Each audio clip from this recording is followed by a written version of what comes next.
munsi nifuje kubaha suite y'ikiganiro nakoze mu minsi ishize mbabuha ubuhamya bw'ukuntu urugendo rwo kubona akazi muri iki gihugu rwabanje kungora kugera igihe ngewe nafashe icyemezo cyo gutangira kwikoraho, ngakira ibikomere nari mfite, ngakira ibintu byose byanzitiraga mu kubasha kuba uwo ndiwe, mu kugira ngo mbashe gutangira gushaka ubuzima bwa nyabyo muri iki gihugu. So uko nabigezeho rero ubushize narabibatangarije ukuntu byatangiye, nababwiye ko byatangiranye n'urugendo rwanjye rwo gushaka gukira ibikomere, hanyuma noneho muri icyo gihe nari mbitangiye bikaba ngombwa ko mva muri environnement yari toxique. Muri icyo gihe aho nakoraga hari toxique kandi ari mpamaze igihe cy'imyaka irenga 10, nkabona ko igihe kigeze cyo kuhava.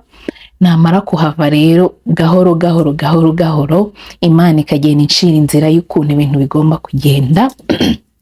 Muri icyo gihe yampaye iyindi environnement yamfashije kugenda developa buhoro.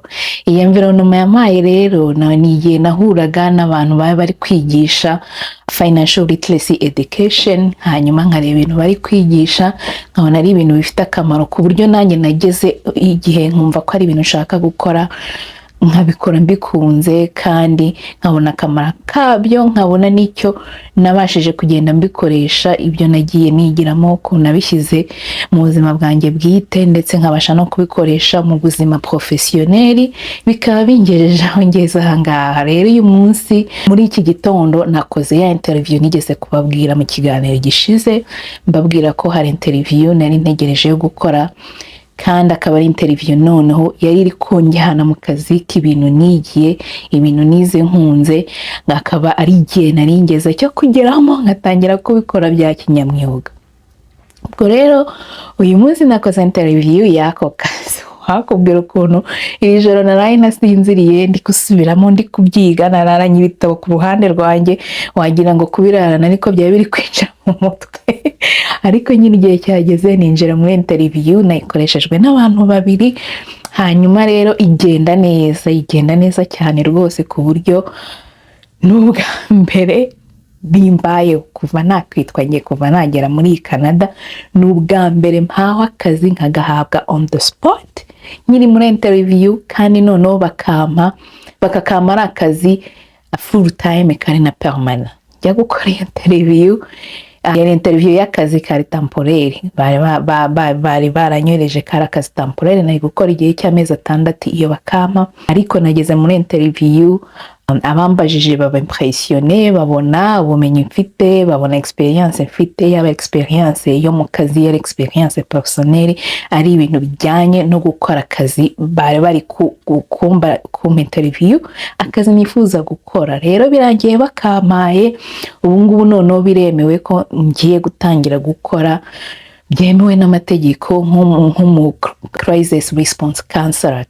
Titre yanjye izaba yitwa mental health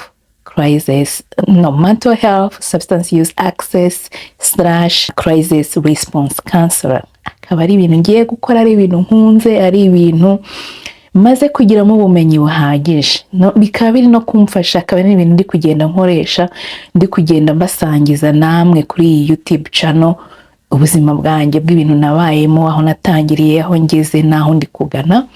Rero iyi akaba ari iyindi confirmation mbonye yuko Imana iri kugenda inyobora kandi inyereka uko ibintu bigomba kugenda etape par etape.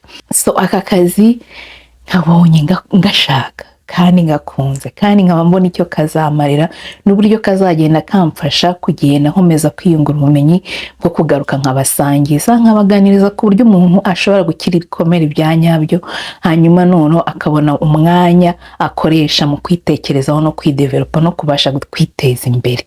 Nguko rero aho ibintu byanjye bigeze, kuba naragize amahirwe yo kubona environnement supportinga muri projet zanjye nari ntangiye zo gutangira kwitekerezaho, zo kumenya uko nabasha kwiteza imbere, bikarangira mpuye n'aba bantu turi gukorana muri financial literacy education.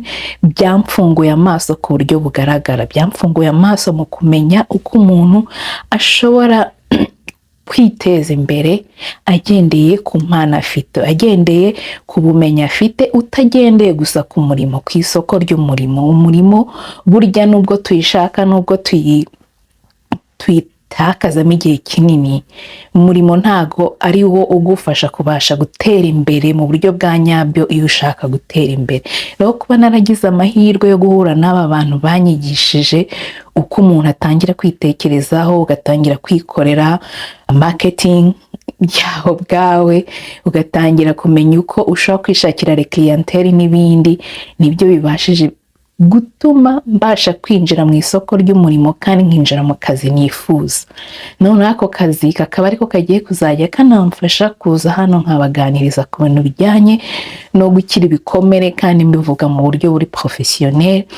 At the same time noneho ndi kubura n'uburyo nshobora kuba nakwiyubakira iyo business yanjye natangiye yo gukora mu bintu bifasha abantu mu kubona za courage zitandukanye zo kugira ngo babashe gukemura rebezwe bafite mu buzima bwabo bwa buri munsi, cyangwa se kuba babasha kwikura mu myenda, cyangwa se bakaba bashobora kuba bashaka kuba bagira uburyo bwo kumenya uko bashaka gusevinga birusa uko babikora n'ibindi n'ibindi. Nuko rero ko njye nabigenje, antuka iyo environnement nagiyemo yangiriye akamaro gakomeye cyane.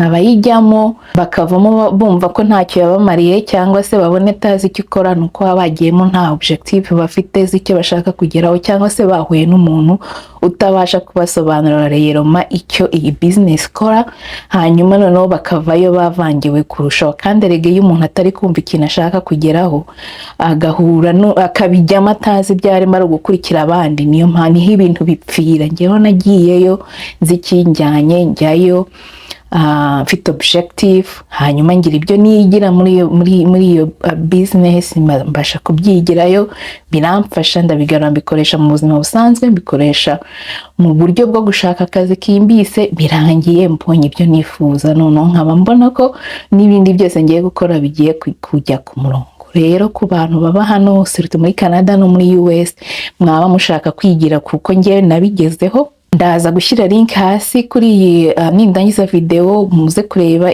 ibyo dukora muri entrepreneurship yacu. Niba ubona ari ibintu nawe wabasha gushaka kwiga uko njyewe nabitangiye, naho ngeze naho mbona bingejeje, waza kumbwira muri iyo link, hanyuma nkazagushaka nkakugezaho mu magambo arambuye uko nabigezeho.